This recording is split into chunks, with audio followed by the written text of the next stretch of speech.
యాదగిరిగుట్ట దేవస్థాన విశేష కథ భాగం 1 శ్రీవలయుడు అనే భక్తుని కథ.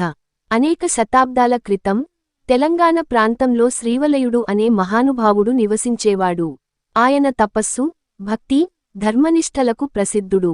ఆయనకి ఏకైక ఆశ శ్రీ లక్ష్మీనరసింహ స్వామిని దర్శించుకోవడం.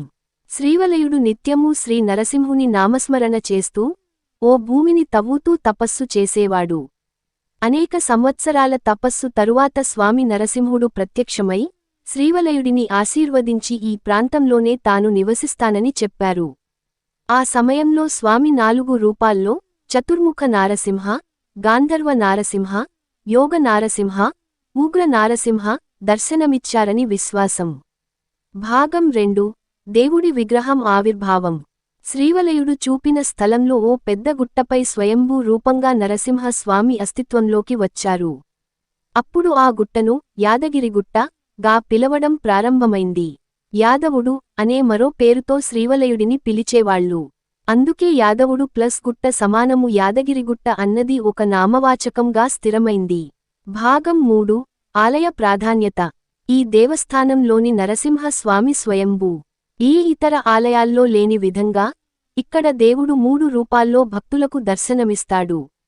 1 బాలనరసింహ పిల్లలకు అనుగ్రహం చేయడానికి. 2 యోగ నరసింహ యోగులకు జ్ఞాన మార్గాన్ని చూపించేందుకు. 3 గాంధర్వ నరసింహ సంగీత, కళాభక్తులకు ప్రేరణ ఇవ్వడానికి.